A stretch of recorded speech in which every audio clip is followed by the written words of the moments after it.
Welcome back to Homestead on the Hill. Today we are going to feed my sourdough starter without any measurements. We're gonna go ahead and just give this a feeding, honestly, like I do very frequently. I have already discarded some to make some amazing gluten-free cinnamon rolls, and now we need to feed this guy. If you're anything like me, you need this to be sustainable.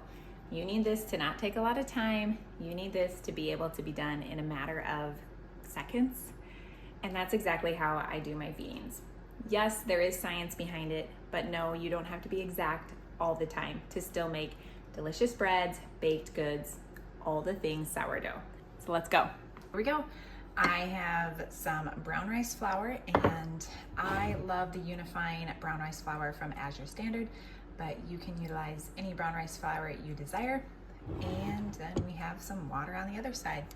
So we're gonna go ahead and get this guy, we'll say a couple scoops of flour today. There isn't a ton of starter down in the bottom of there. I'm gonna give him a little bit of water. I'm gonna go ahead and stir this, and then we're gonna see what it looks like and go from there.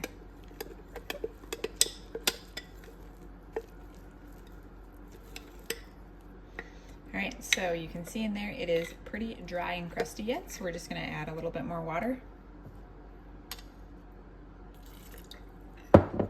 And give it another stir.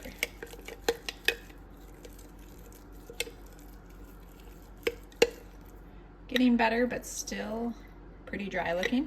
We're gonna give it a little bit more.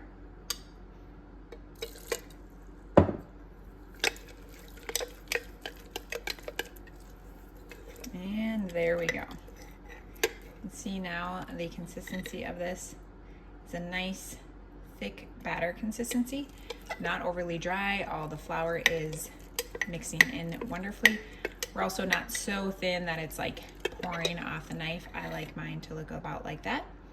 And that is a pretty excellent feeding. Now we're just gonna go ahead and adjust our band according to where the top of the starter line is. And that will help us know when this has doubled in size, and we'll be able to see it bubbling, and if we decide we want to bake anything with this tomorrow, or if we want to just go ahead and feed it in another 24 hours or so. When you really start to feel and see and understand what your sourdough starter is supposed to look like for excellent baking, it makes it so much faster and easier to just give it a quick feeding and move on with your day. So that's why I wanted to show you how I am typically feeding this guy, and that's it. That's what it looks like. It's that simple. There were no measurements. There was no exact amount of starter, no exact amount of flour or water, but I know that this consistency of starter is gonna bake wonderfully for me. Now, if you want more details on how to get started with gluten-free sourdough, I have a whole guide that's available to teach you how to do that. But as always, if you like this video, I would so appreciate it if you give it a thumbs up and hit subscribe to come back for more gluten-free sourdough videos. Cheers.